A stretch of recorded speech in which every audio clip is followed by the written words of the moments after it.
The most common hallucinations being of a little girl. She leads me to a hole in the floor where she drags me under.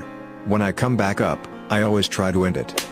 Psychologists, what are some of the creepiest mental conditions you have ever encountered? The worst thing I've actually encountered in terms of creepy was a little developing sociopath. He had history, fire, animals, sex, and was apparently high in callous and unemotional traits. He was about 11 when I first met him, so no one was going to call him antisocial personality disorder or anything.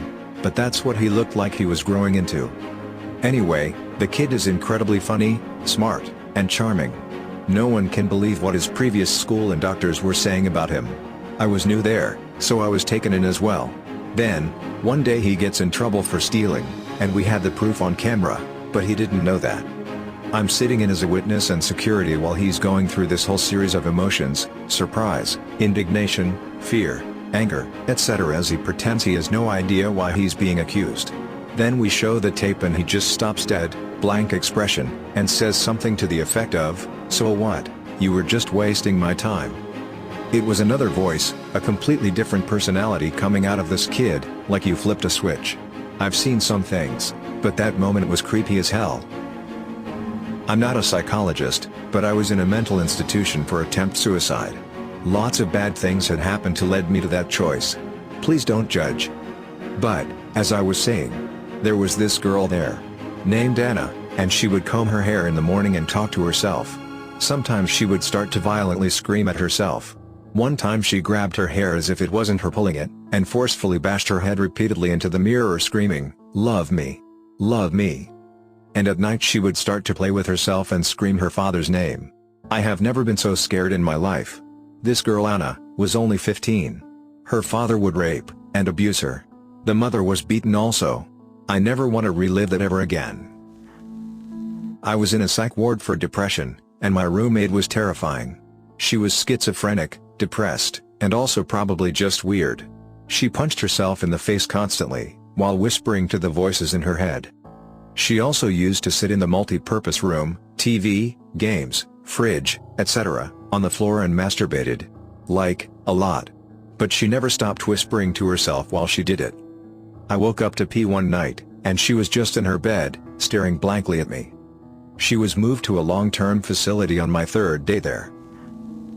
Not a professional, but a friend of mine is suffering the Capgras delusion.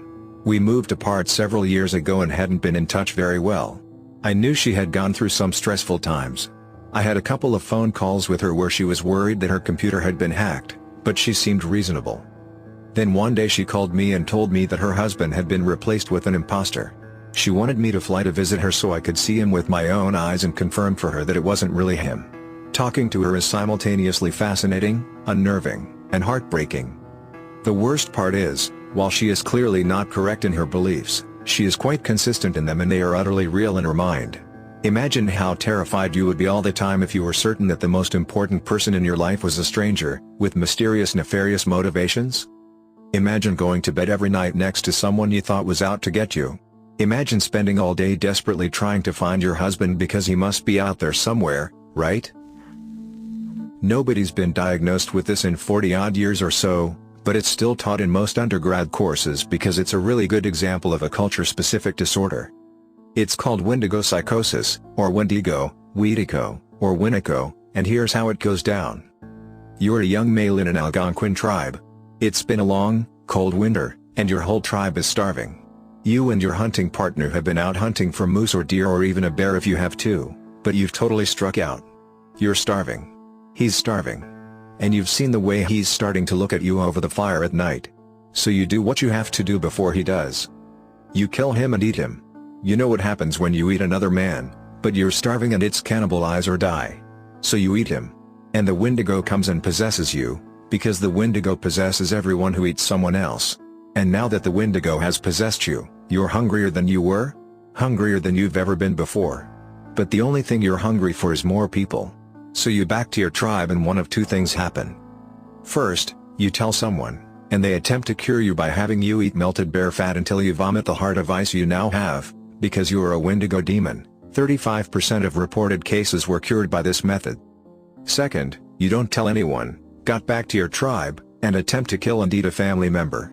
You will eventually be stopped and killed during your murder-cannibalism rampage, and your remaining family members will burn your body and scatter the ashes to prevent the Wendigo from possessing them too, the other 65% of reported cases. Capgras delusion. The Capgras delusion is usually a symptom of paranoid schizophrenia, which seems all kinds of horrifying. Basically, a person with this delusion becomes convinced that a loved one or close friend has been replaced by an identical imposter. They'll acknowledge that the person looks the same, but they are convinced that it is someone else, like a robot, or something other strange. I seem to remember learning about a case where a person ended up killing and cutting open their father's head to prove he was a robot. Paranoid schizophrenia in general seems like it would definitely be the most disturbing disorder to personally experience. Most people take for granted that what they see and experience is real, but imagine not being able to trust anything you experience or think. I am a paranoid schizophrenic. I don't believe there is anything scarier on the planet than an episode. Nothing is more terrifying than being betrayed by your own mind. The things you hear and see. It's awful. I will always remember my first episodes because they are haunting enough to stick with me till this day. I was 12 or 13 years old and I was laying in bed trying to sleep, but I was uncomfortable and couldn't get myself to doze off. As I'm laying there, a shadow moves across my vision. Instinctively I turn to look at it. The dark figure comes closer and sits at the end of my bed. Thankfully at this age I did not see a face. It was a woman entirely in black. She sat and she watched me for the entire night, the entire time whispering to me. "They hate you, no one loves you, kill them, the kitchen, the knives, daddy's gun, end it, you can't run, I will find you." Something tells me I should have screamed for my mother or father. For help, but I couldn't. I believed what it told me. But I did not do what it said. I have triggers now that I've noticed. For me, basements are the root of evil in my head. The most common hallucinations being of a little girl. She leads me to a hole in the floor where she drags me under. When I come back up, I always try to end it. My worst episode occurred when I was in a Walmart. I made a huge scene and I had to be taken away by ambulance. Actually, I had been shopping for something for dinner when all of a sudden everyone I saw around me turned and looked at me. They gathered circling around me. I couldn't break through. They were telling me to kill myself. I remember waking up in a hospital after that. My mother tells me I dropped in the floor and started screaming and clawing at my wrists. A lot of people know about phantom limb syndrome, in which someone continues to feel as if their limb is still there after it has been amputated, often in great pain. Another interesting one that not many people know about and is almost kind of an opposite is body integrity identity disorder, which is when a person has extremely strong feelings that one or more of their limbs does not belong to them, despite being functional, and often they really want to amputate. From their descriptions, it seems that it is actually very psychologically painful, sometimes to the point that they will self-amputate because no doctor is willing to amputate a healthy limb. Reactive attachment disorder. I worked at a group home for kids with this disorder and it was creepy before I fully understood it. Children who have suffered severe abuse and neglect early in life often have their ability to form healthy attachments to caregivers, or anyone, destroyed. Some of them would cling to me, call me mommy, and beg to come home with me 30 seconds after I met them. Others would refuse to talk to anyone, hurt themselves, and others set fires and act out any chance they could. Sometimes they would improve enough to be sent to foster homes only to have their behavior come back worse once they were placed in an unstructured family setting. Fatal familial insomnia is pretty scary. Suddenly, you just start not being able to fall asleep, and you're gone within 7 to 36 months. You gradually lose the ability, along with a number of other symptoms over time, until it eventually, at the end of the last stage, you'll have not slept in a long time, will have been hallucinating and suffering from dementia, and eventually die. Only 40 families, about 100 people, have the disorder. Also, if you have it, there's a good chance you'll have kids by its onset, making the disorder pass down ever further. Scary stuff. I'm neither a psych major or a psychologist, however I did spend a week in a mental ward. I had depression, I told the cop I wanted to kill myself in a fit of rage, etc. etc. The hospital I was at was divided. One side was Group A, folks who needed treatment but were considered safe. Group B was the folks that had to be watched a lot more closely. About 2 days after I was checked in, another woman had come in too. She was placed in Group A, and was placed as my roommate. At first she seemed nice and normalish, but after a few hours, her stories were getting mixed up. I mean, she came in, found out I had a kid, then said she had a daughter as well who lived with her mother-in-law or something. After dinner, the story was her daughter had been brutally murdered by her father and that the woman didn't even care. I voiced my concerns to the nurses, but was told to just go to bed, in the same room with her. It took a while for me to fall asleep that night because my sleep schedule was all sorts of messed up. I think I passed out around midnight. We were put to bed at 8 p.m. I'm not sure how long I was asleep for before I was woken up to my roommate strangling me. Now, we were placed in the last room at the end of the hall, far from the nurse's desk.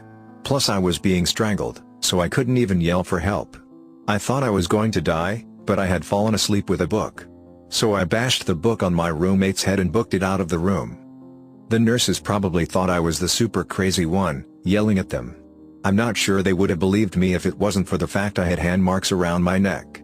My roommate was transferred to the other side of the ward, locked up with limited time out of her room. I never bothered to ask what her deal was. I didn't want to know. I had a new roommate by the end of the day. A really nice older lady who was a lesbian. I told her about crazy roommate number 1 and we would just shoot the poop for hours at night until I was ready to pass out. I'm a psych major, so not a professional, but in my opinion it is catatonic schizophrenia. Those suffering from this type of schizophrenia, although in the DSM-V they are getting rid of the different types of schizophrenia, there will just be one classification, will sometimes be unable to speak or move. My professor worked in a clinic while in school and told us of one patient who would suddenly lock up into extremely awkward position and not move for extended periods of time. Wife is a psychologist. She says shared delusional disorder. Woman and her mother had paranoid delusions about mom's ex-husband, and were convinced he was stalking them and breaking into their house. The ex had gotten the woman's son, age 6, a modeling contract, and they thought that every picture of a kid in a magazine was him. The images that didn't look like him they claimed were photoshopped. This was so weird and creepy since two people shared the same delusions. Split brain syndrome. Sometimes as a means of treating severe seizures/epilepsy, surgeons will sever the corpus callosum, the connecting tissue between the two lobes of the brain. The good news is that future full-blown seizures are limited to one half of the brain, leaving the patient aware and able to take precautionary measures. The bad news is that, thanks to the lateralization of function, there are essentially two minds in the skull that can each only react to certain forms of stimuli. Patients usually develop workarounds, though.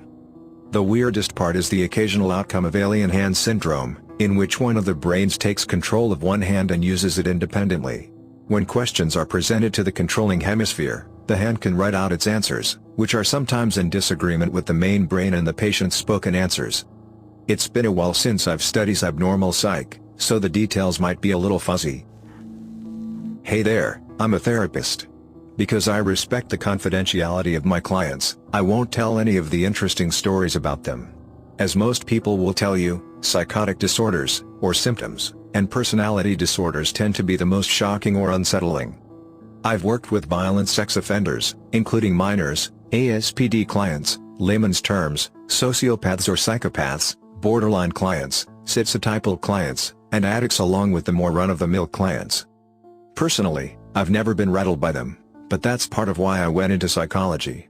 Instead of being scared by the bizarre, I tend to be made curious. Instead I'll give some general information about some of the more bizarre disorders out there. My favorite bizarre psychological phenomena to bring up in this type of conversation is the culture-bound syndrome of Koro. It occurs in Asian cultures and is typified by an irrational fear of the penis receding into the body, causing harm. It is most common in men, and seems to be associated with feelings of sexual guilt or shame. In extreme cases, people have been known to mutilate their own genitals in attempts to keep them from going up inside their body, like grabbing their penis with the pliers. Another one is brain fag, I know, weird name, which tends to affect primarily high-stress students in African countries. Basically, it's a somatic blindness brought on by reading or studying too much.